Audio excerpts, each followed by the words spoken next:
Donc on est en plein derby entre le Wydad et le Raja Casablanca et voilà ce qui se passe. En fait, il y a un désorme affrontement entre deux groupes supporters du Raja Casablanca. Donc c'est pas Raja contre Wydad, c'est deux groupes de supporters du Raja Casablanca et malheureusement ça va avoir des conséquences dramatiques puisqu'il va y avoir 54 blessés et surtout 2 jeunes adolescents qui vont trouver la mort donc dans ces affrontements pour le Raja Casablanca.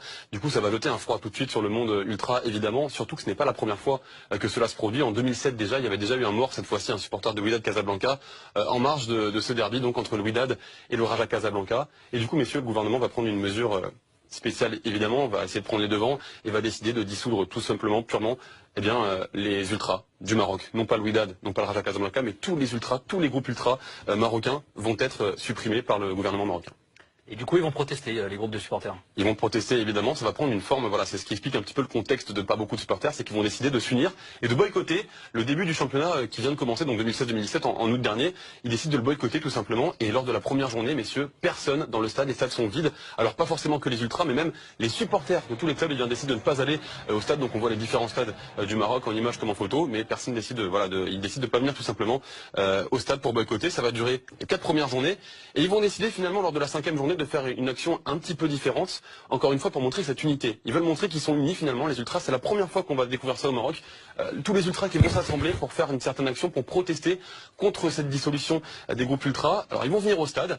C'est-à-dire que quand on dissout les ultras, on n'a pas le droit donc du coup d'avoir les drapeaux à l'effigie du club, on n'a pas le droit pas du club, des groupes de supporters. Pareil pour les t-shirts, on n'a pas le droit de tambour, on n'a pas le droit au mégaphone, mais on peut aller au stade. Par contre, c'est pas comme en France, on est interdit de stade. Exactement. Donc ils vont venir au stade tout de même, et ils vont même chanter ensemble. Regardez ces images qui sont assez folles. C'est entre le Wydad Casablanca et le club de Rabat, et les supporters qui d'habitude se détestent, vont chanter ensemble justement contre cette mesure spéciale.